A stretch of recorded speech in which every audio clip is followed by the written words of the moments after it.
Hey guys, Alex from BoardGameCo over here, and boy do we have a busy video going on. Lots of stuff. We have Kickstarter updates, we have actual Kickstarters. If you stick around to the end, I'll be doing one of those polls where you can pick the next video I'll be working on. But first and foremost, thanks so much guys for helping us hit 4,000 subscribers. It feels like just 2 weeks ago, or roughly 2 weeks ago, where I was thanking you for 3,000. Thank you so much for hitting 4,000. And yes, I don't know where we actually are because as of filming right now, I'm actually at only 3.9. So I expect another, 50 or so tomorrow. But that means if you're watching this video Sunday morning and you don't see us at 4,000 yet, if you could just scroll down and just hit subscribe, just push us over so this thank you is a little less awkward. But in all seriousness, whether I hit it right away or a little bit later, but whenever we do hit that 4,000, which should be shortly, I really appreciate it. As always, I'm gonna keep doing this at least until 10K. I'll thank you guys every 1,000. It's tremendously fun doing these videos, and like I've said time and time again, it is only because you guys watch. It's only because you guys engage. It's only because the views and the subscribers keep growing that it makes it worth it. It's getting that feedback loop is fun. Otherwise, it's just me staring at a screen, staring at and just talking about whatever. From there, let's head on over to, we're going to start with a few Kickstarter updates, and then I'm going to talk about Kickstarters, then I'm going to talk about Kemet and the whole update on Kemet and what I'm doing about Kemet right there, and then finally we'll have the poll. So, and as usual, timestamps down below in case you need guidance. Starting off the bat, a huge congrats to Tiny Epic Pirates. This is the first Tiny Epic Games to cross $1 million. It finished off at 1.1 million. That is a huge milestone to the team at Gameland Games. Huge milestone for Scott Alms. Absolutely tremendous. To the point, by the way, that I kind of debated last minute jumping in on the Kickstarter. Like I was, especially because of those dice. I don't know if you saw those dice. I'd have to look for them over here. Where are they? They have, I don't know where they were. They had a whole bunch of amazingly incredible looking dice that I was like, I want in. Plus it had a rondelle and I love rondelles. So a huge congrats to them. I had to hold myself back because I'm sure I can get it later. But it was super happy for that. It's always nice when a smaller publisher, and they're not smaller anymore, but it's always nice when a smaller publisher, when you watch them grow, when you watch the life cycle from when they first started and what they first did to the crossing $1 million. I mean, there are there's gigantically large companies that are not hitting this kind of milestone on Kickstarter. There are companies like Mythic Games. I mean, not forget Mythic. I won't mention any. There are companies that won't hit $1 million on a large, ridiculous, over-the-top miniature-based game, and so it is very inspiring to see those numbers and those milestones hit by the opposite. This is the opposite of going big and go home. This is, pack it in a tiny box and go home. So again, huge congrats to them. From there, we have the Nemesis update. The Nemesis update is not really that significant, but short version is they're at 5 million already, 5 days to go. They'll probably end around 7 if I had to guess, but we'll see how it plays out. They could get a nice large boost towards the end, or it could be that the bulk is already in there. Either way, this is hugely successful, knocking out of the park. Really happy for them, really happy for Awakened Realms, happy for everyone who gets an opportunity to get this game again, because, I mean, it's awesome. It's, yeah, good all around for everyone. In terms of a few small updates, the alien race has been picked based off the community feedback, based on the polls. This is what they have over here. You do want to be a drop wary because, especially, I'm a little worried looking at these sculpts. The amount of fine detail, fine precision lines and points and angles makes me wonder what the final product will look like. You can see the ridge on these guys, I don't know if it's a tail or a wing joint or something, but those tiny ridges, will those come through in the mold? These guys look a little spiky for me to be certain about what the final product will look like, so always be cautious about that stuff. But other than that, they look great. They also announced the Sundrop pledge, if I can find it. Sundrop, where is it? I skipped it over here. It was somewhere. There we go. The Sundrop for Nemesis Lockdown. I do recommend Sundrop. I paint minis, but I'm probably getting Sundrop because I only paint a handful of minis because I just don't have time to paint them all. So in case of Nemesis, I will probably be going with the Sundrop. I'll probably be getting the all-in Sundrop, which is a full $100 added to your pledge. This is insane, guys. I mean, board games are just an expensive hobby. The good news is if you don't like the game, it will hold its value. The main reason I'm doing this update is to update people on Sundrop. If you paid attention to Nemesis the first time round, not only were people heavily seeking out the game, trying to get their hands in it, there were people who were just trying to trade or sell their regular copy just to get Sundrop minis. This is one more thing which all these people who jumped in on Nemesis round 2, all those people who suddenly said, this is my opportunity, this is great, but it's so expensive, I'm not going to get Sundrop, a decent a decent percentage of those people will play the game, love the game, regret not getting Sundrop, and will want a Sundrop pledge.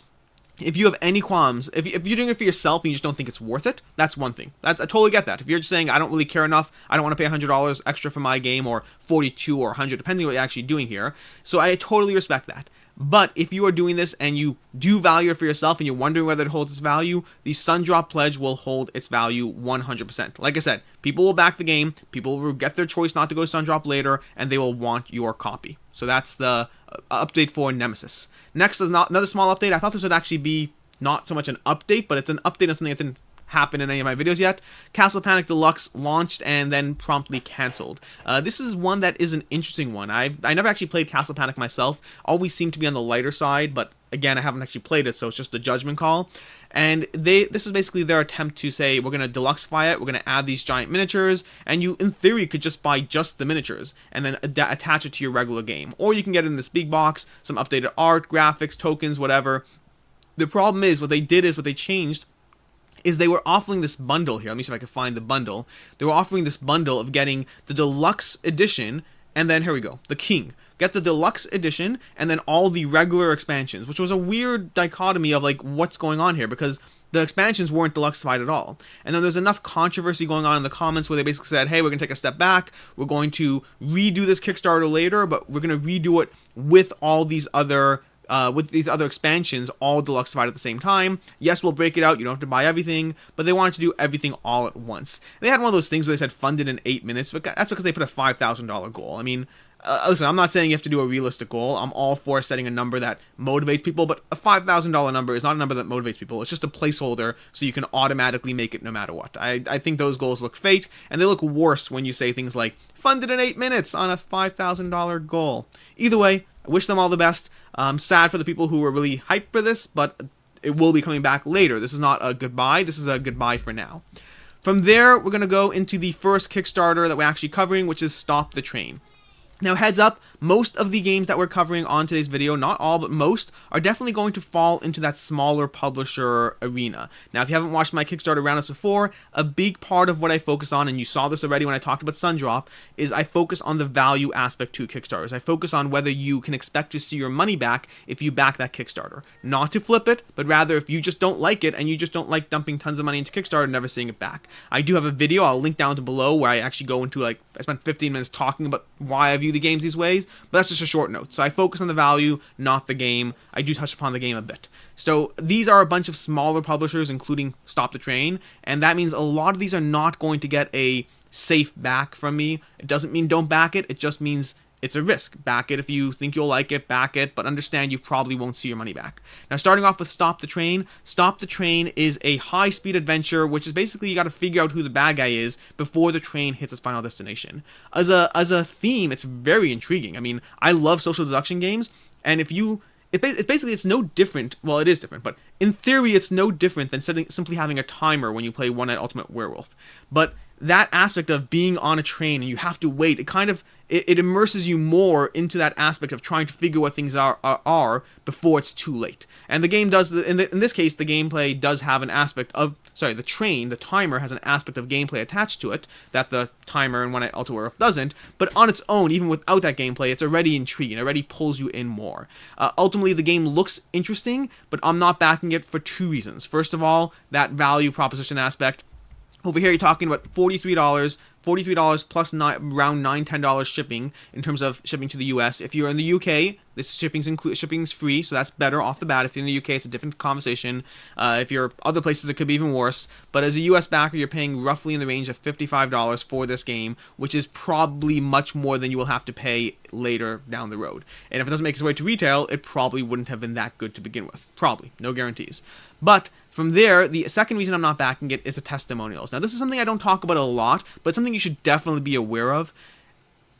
Testimonials, you have to really read the words. Whenever someone does a preview, whenever someone does a testimonial of any kind, you got to read the words. You got to see what passes for, I love this game a lot, this game was incredible, this game is awesome, and what passes as just a nice thing that you can throw on a testimonial. Now, for example, what I mean by that is, to start us off, we have SVSJ Board Games, contest with the best social deduction games we have played. That's a great testimonial. Now, it doesn't mean it's good. It means they thought it's good. It means they thought it was amazing. From there, kind of goes midway. It doesn't mean they're bad. It does not mean these are bad. I just want to be clear. At no point, in no way am I saying that any of these other testimonials are people who didn't like the game. I'm just saying there's a difference between something that screams how good a game is versus something that says, it was good, it was good. And these kind of say that. A great theme, plays quickly, looks stunning. Okay. Doesn't mean the game's amazing at all. Doesn't mean it's bad, but it's an easy pass. Excellent experience. Again, narrative and pace elevates it above Werewolf. If Werewolf is your bar, that's great. If Werewolf is not your bar, that's okay. Lighthearted bluffing fun. Again, a little on the weak side. A lot of fun. Outstanding production values. These are things that don't say the game was an incredibly amazing experience. Additionally, these are coming from someone who, they created an escape room. These are the people making this game. There are people who have done escape room puzzles, and they have played board games, which on the one hand does mean they could produce a very good product. On the other hand, I don't have the confidence that that translates, that the one experience translates well into the other. Doesn't mean it'll be bad. I just don't have the confidence that it'll be amazing. And all those things are relevant just from a stance of, will this be a game I love? Will this be a game I super regret passing on? Or am I comfortable seeing how the market judges it and getting it later? And ultimately, I'm going to be waiting and seeing how the market judges and getting it later. From there, we have Bullet. Bullet is by Level 99 Games, and this one looks intriguing. Sadly, I am not backing it. This is basically a shmup-inspired board game featuring anime-style artwork and a magical cast. There you go, I'm reading from the screen for you. But ultimately, this is a game that looks like a combination of Puzzle Strike, almost. It has this aspect of, let me see if I can find a picture here. Here we go. So you have these little GIFs here. You get these little tokens that go into your board, and from there, depending on what the number is, that number and the color determines where it goes, but then you're going to play different abilities that will navigate these tokens around, form configurations, and end up shooting those to your opponent's board, which is, if you've ever played Puzzle Strike, that part is very reminiscent of Puzzle Strike. From there, it's the rest of the game, it says it's a combination of Quacks of Quedlinburg and something else. It looked like an interesting testimonial. But the reason I'm not backing is not because it doesn't look good. It looks great, honestly. I really want to play this. This wasn't on my radar that much before. I really want to play it. It looks totally intriguing. I don't know if it'll be good. Games like this, I mean, again, games are coming out every single day. A game has to rise above the rest. It has to be amazing. It has to be incredible. Otherwise, why are you playing mediocre games? It doesn't mean this isn't, but it means what's happening. Are we always just interested in new things, or is the bar just being set higher? Are games always getting better, or are also failures happening? Now, the testimonials here, overall, I thought these testimonials were great. I just had a conversation with you about the other testimonials. If you read these other things, I'm still stunned. Asymmetrical competitive puzzle game. It has an amazing take on co-op. Fast-paced bullet dodging fun. It's okay. I've never played anything like it. That's a good thing. It's okay. Here's the Quacks of Quedlinburg one. Bullet is the love child of Candy Crush and Quacks of Quedlinburg, and if that sounds awesome, it's because it kind of is. Again, if you read through the testimonials, overall, those testimonials looked better. Still not like necessarily convincing in terms of this is the best game ever, but overall they look like a better roundup. I'm not getting it primarily because I just don't think the value is there. I mean, this game's going to cost you $39 for the base version, $59 if you want the deluxe wooden tokens. Now, as usual, I'll say this, I've said this all the time, if you're going to back it for the deluxe tokens, because the retail copy will be cheaper later. You'll have an easier time getting it. Don't worry about it at all. In terms of the deluxe tokens, I'll be frank, I tried looking briefly, I couldn't find it. I don't know if those deluxe tokens will be available or not later. I don't know if they're exclusive, but if you're going to back it with that level, those extra wooden tokens for all those things you're placing out, people will want those for people who like this game. For me, once you combine the price plus shipping and the content, I didn't feel there was enough there for me to back it. I will wait for retail, I'll see if it's good, and if it is good and I can't get my hands on the wooden tokens, I'll regret it. But part of passing on Kickstarters is regret. Then again, part of backing Kickstarters when you should have passed on them is also regret. So, 6 of one, half dozen of the other, you just have to choose what bothers you more or less. From there, we have Die in the Dungeon. This is another small indie publisher. This one it's funded, which is nice. Very happy for them. Looks like a Canadian publisher. This is a solo adventure, which is, I think, not the only solo adventure we have today. But it's a solo adventure, Die in the Dungeon. It looks intriguing. It's hard to really... I ultimately am passing on it just because I don't have the confidence that the price, value, or even game is good enough. It may very well be, but it's a solo game that has an aspect of character building that looks really intriguing, but then an aspect of exploration of the dungeon that kind of looked a little too light for me, a little too just completely random. This is my own judgment call from just looking at the campaign. So for me, great artwork, overall good production values. They have some 3D print minis that will be ridiculously expensive. I mean, but colored, but painted or whatever, or 3D... Either way, the color, I don't know if they're painted or they're printed that way, but expensive miniatures if you want your main characters.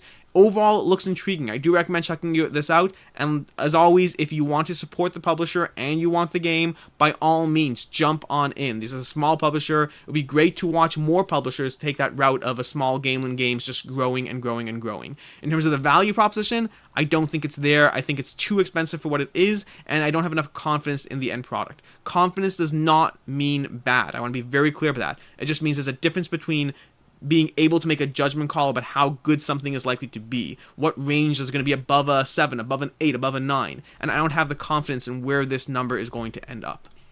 From there, we have the Whatnot cabinet.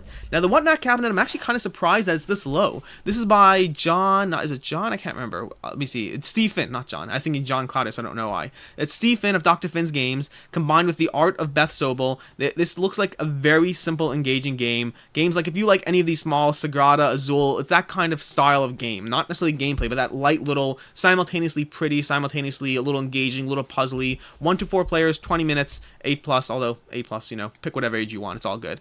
From there, it does look intriguing. I am not backing this primarily because I don't see a reason to from a cost now versus cost later. I actually backed Skull Hollow from these guys. I can't remember the name of the Whatnot. No, who's the company?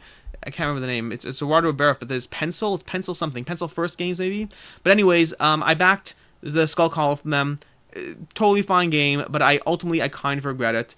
Just for me, it wasn't there, but more importantly, the value aspect, I knew I can get it cheaper later, and sure enough, you can get it cheaper later. Similarly, most of Pencil First games are available cheaper later. It's not ridiculously cheaper, it's not a significant jump, but I just don't see a reason to back it now versus back it later. Overall, the reviews, Rado seems to gush about it. Again, Rado is generally positive, take it with a grain of salt. Other reviewers were like, again, pay attention to testimonials. Take what you. I don't want to overly go into each one. Their testimonials read into not just what is being said, but what isn't being said. The problem is I don't want to critique each testimonial because the problem with reading into it is sometimes you might get someone saying back, well, actually, I did mean X, Y, and Z, and you're overly reading into what I'm saying. That's possibly true. But understand what is being said as much as what isn't being said with testimonials. From there, we have Chai High Tea. And this is a game that I should totally get from a thematic standpoint. My wife would love it. I'd enjoy it. It's beautiful. Sadly, the reviews on this is an expansion, to be clear. The reviews on this are a little bit lighter. The reviews are a little bit that it's more procedural. It's not necessarily that deeply strategic. It's kind of self-evident what you have to do. For me, that's a high pass offhand. If it's ever in front of me, I'll happily play it. I don't feel the need to get it. From a value aspect, it seems to hold its value. You're not going to be making any big bucks, but going through that process where I look at the original Kickstarter, look what it's selling for, pull all that stuff. The original Kickstarter seems to be selling, if you get the deluxe version and whatnot, it seems to be selling roughly at what you paid plus shipping. It does range for sure, but you're not looking at a big loss, and you're possibly looking at getting your full your full pledge back, even after you've played it. So if this game appeals to you, I do encourage backing it. It's very interesting, by the way. Like, if you look at this, it's absolutely gorgeous. And this is a whole different conversation about the aspect of how beautiful art and miniatures can really make a game hold its value far more than it should if it were not beautiful. It's almost like miniatures and art are like the CGI of board games in terms of what CGI have done for the video industry, making a mediocre movie better, or making a mediocre, not even better, but more sought after. So, this is kind of the same thing going on. It actually seems like a great topic for another video. Well, maybe we'll jump into that. Miniatures and art, the CGI of board games. But ultimately, yeah, Chai High Tea, I do recommend backing it if you're intrigued by it. Probably hold its value. Might be a little bit less, again, because the problem with the expansion aspect is whenever you have an expansion, people who jumped in, people who missed out the first time, can have an opportunity to jump in now. So you definitely are going to have a slightly lower base of people who want the game and are willing to pay the premium, but still probably a safe back. From there, we have Bristol 1350. Now, Bristol 1350 was one that wasn't on my radar that much. I mean, I saw a bunch of comments, and I knew I was doing a roundup video, but it wasn't the game that I was actually planning on backing. I am debating whether to back this myself as of right now, and so what I'm actually going to say in this video is, I'm not going to go into this that much detail right now. I will do a full video devoted to Bristol 1350, because my own opinion has changed drastically just by doing the research right now. Ultimately, the short version of Bristol 1350 is, it is a game where you have these carts trying to escape the city. Whoever escapes first, the people on that cart, assuming they are all safe, assuming they don't have the plague, that cart wins. So it's similar to the train one, the bullet train or whatever it was. Similar to that one, Stop the Train, not Bullet Train. I'm confusing Bullet and Stop the Train. Because it's similar to Stop the Train, over here, it has an aspect of movement combined with social deduction going on. It does look intriguing. Lots more to say about it. I'll cover it in another video before the next 13 days are up. From there we have, oh no, sorry, this is more stuff for Travis Hancock, their games. Emerald Flame. The Emerald Flame is an escape room game. It's a narrative puzzle adventure / escape room, currently doing well in the funding. This is an interesting one. So off the bat, let's cover a few basics. This is a game that, as of right now, it can be replayed. It can be played 3 times. They come with 2 recharge packs. In theory, you can reset it more times, but in terms of the built-in recharge packs of what you can do, they hit a stretch goal, so they're already at 3 plays of this. So you can get 3 plays out of this game. Those 3 plays are going to cost you in the range of $69 plus shipping. So I think shipping is around $7 to $10. So you're looking at around $79 for 3 plays of an escape room. Now, 3 plays, obviously the same players can't play it themselves, but in terms of if you're going for a group pledge and you and your friends play and you pass it on to another group of friends, another couple, another whatever, so that aspect is definitely something to take into account.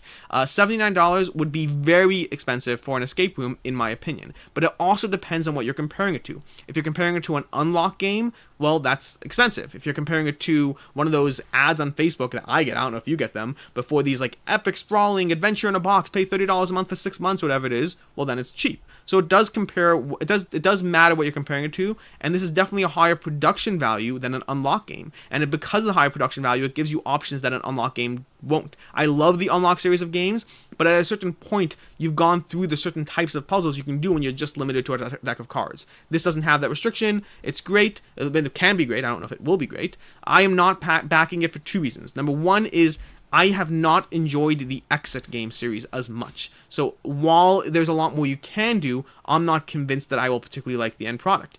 2 is because I don't feel the need for another escape room right now. I have enough escape rooms that will already be there. In terms of the value aspect, to be clear, I'm not commenting overall on the value aspect because as soon as something diverges from board games, then I no longer have the confidence that I know enough about what I'm talking about to tell you about the value proposition. This is a board game to an extent, but it's also an escape room and narrative adventure.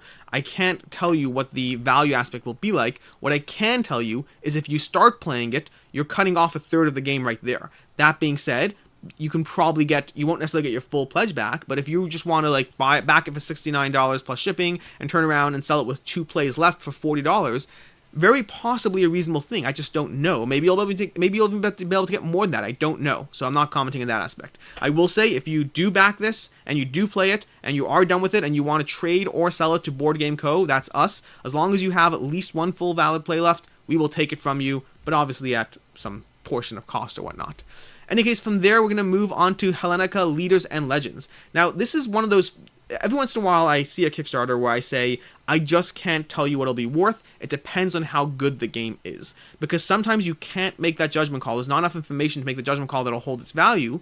But in general, a game that's hard to get, that has a high enough rating, will be sought after. And that is very much true with Hellenica. This is an expansion, to be clear, but if I had been doing these videos back when the base game came out, I would have said this is not a safe back, very much depends on how good the game is. And this is a game that currently has an 8.2 on BoardGameGeek, so it does seem to be doing fairly well as of right now. I mean, in terms of not fairly well, it does seem to be rated fairly well, and if you look at the sold listings for the original pledges, they are holding their value just fine, which again, I would not have predicted that at all. I would have said it's not a safe back. Safe back does not mean it's not going to be worth it, it just means you can't know to be worth it.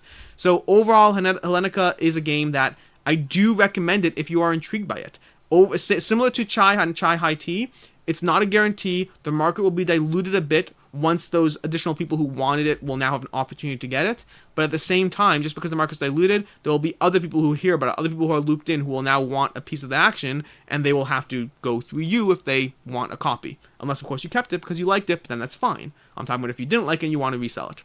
And anyway, so that's sort of it. This is an interesting one for me just because I find it fascinating when something wouldn't have been predicted, or at least predicted by me, and it's interesting to see how that plays out. It's interesting to see that the high rating holds its value. So good on them for making a game that is enjoyed, good on them for making a game that people did want and want to get their hands on. If you want to back this, go ahead and back it. It'll probably hold its value to a decent degree.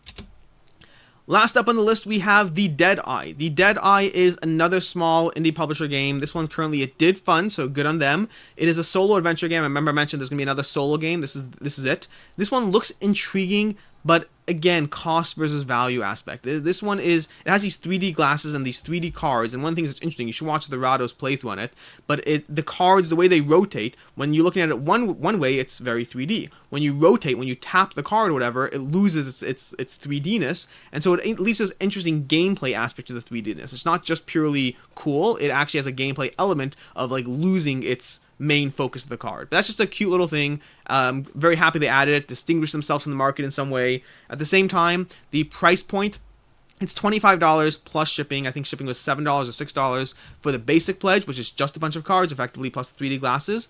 And then $35 if you want the deluxe pledge. And the deluxe pledge includes a alternate slipcover, as well as a 12-page making of book.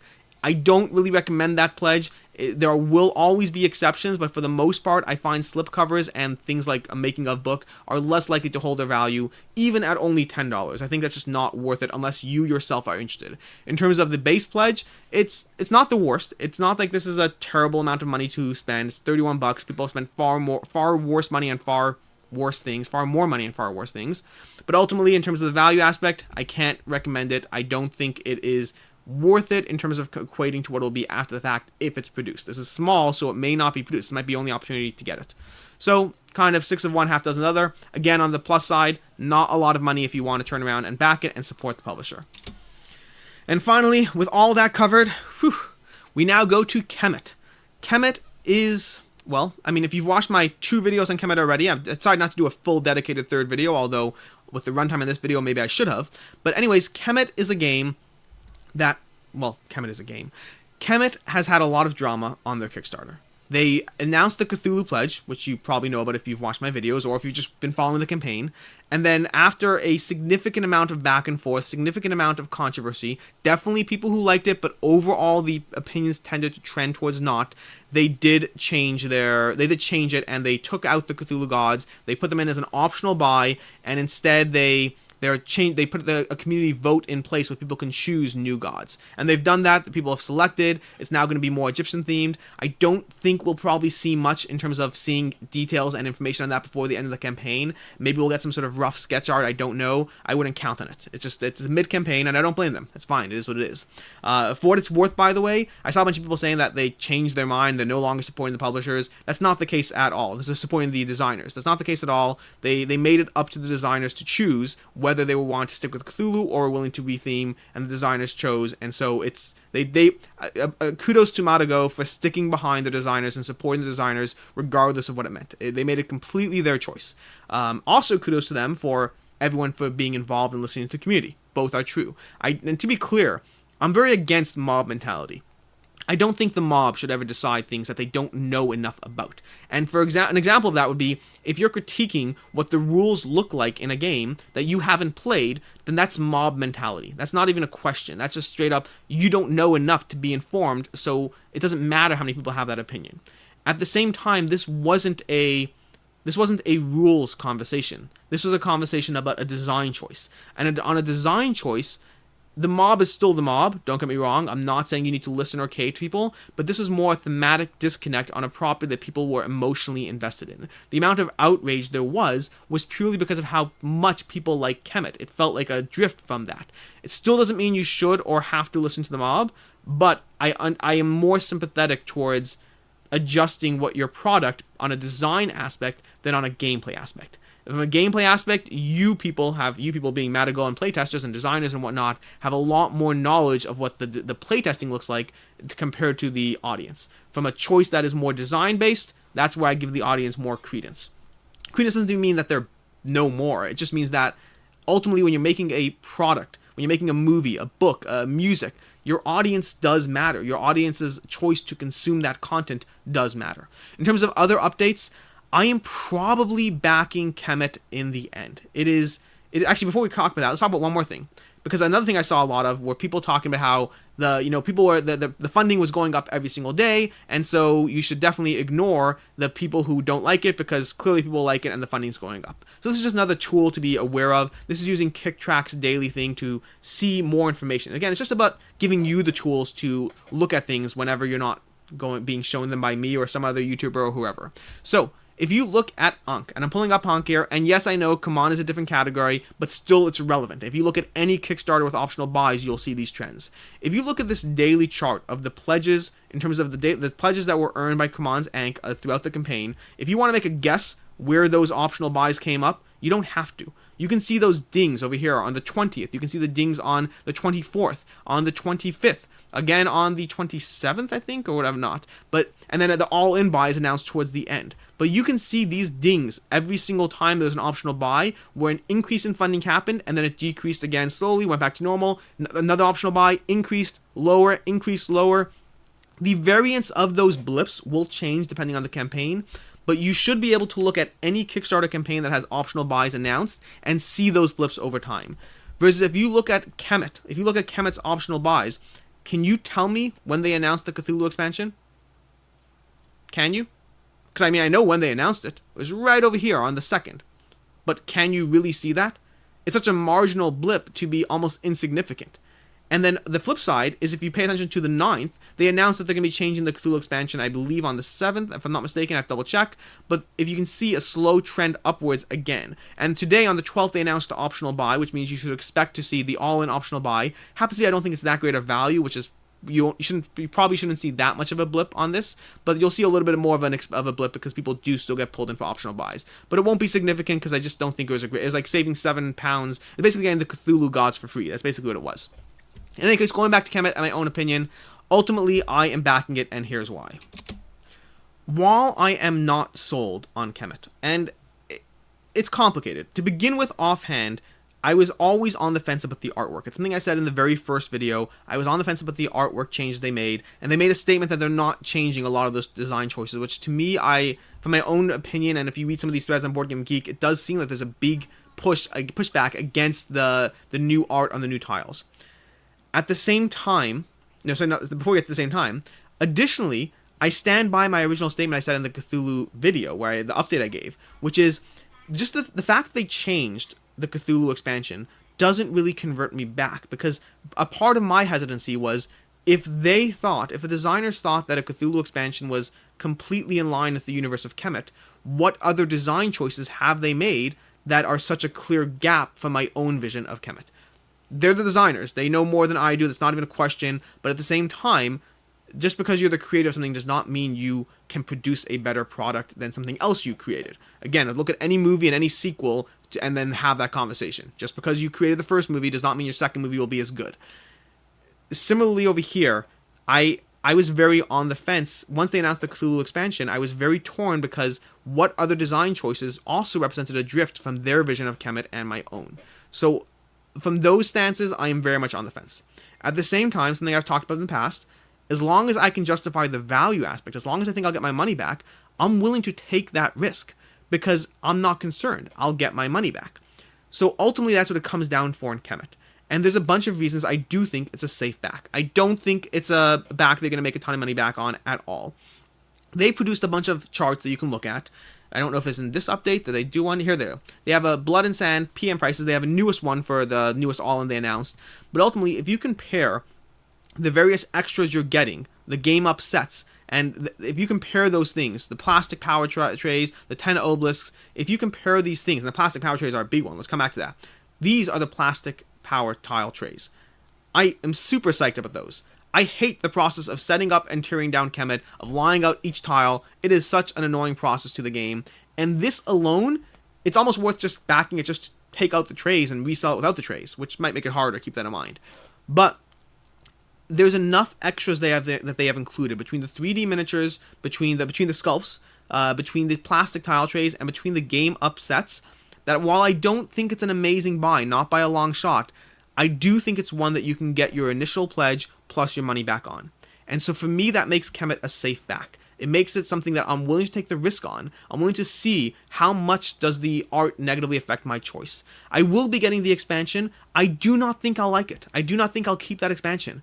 Not just the theme aspect, but first of all, the theme is almost inherently tied in. I will never be able to play the expansion without seeing Elder Ones and Elder Gods. It's going to negatively impact my view of the expansion forever. You can't unsee something you've seen. But additionally, the mechanics in the expansion to me looked a little convoluted. Now, if you recall, I'm part of the mob right now. I'm part of someone who has not playtested a thing, and I'm giving a judgment call based off of nothing other than just looking at it. They've been playing it for 2 years. Hopefully I'm wrong, which is why I'm backing it. But I'm not confident in it. So we'll see. Bit of a risk, but I'm willing to take that risk because I love Kemet. And if it is good, then great. I'm a little worried that the mechanics of the expansion will either lead to it being obviously a path to choose, or obviously not a path to choose. Whenever you introduce this aspect of sacrifice on a whole different board, where you can sacrifice things to get power, unless they balance it very well, it will be either overpowered or underpowered compared to other aspects of Kemet. But if you ignore the expansion, I think it's a clear back if you ignore the expansion. I think it's clearly a good choice. If you back the expansion, it will come down to whether the expansion is rated well or not after the fact. So that's ultimately it.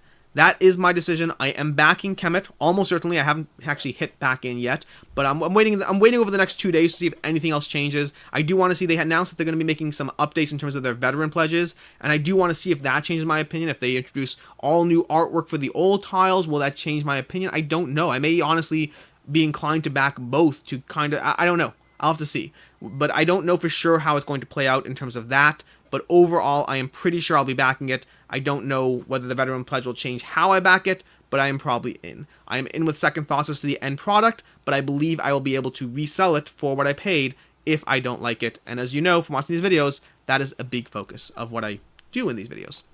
Finally, 36 minutes. Finally, we're going to talk about the poll for the next video. So, the poll for the next video, the next 3 options in terms of if you guys want to vote on the next video and the next video that I'll be doing.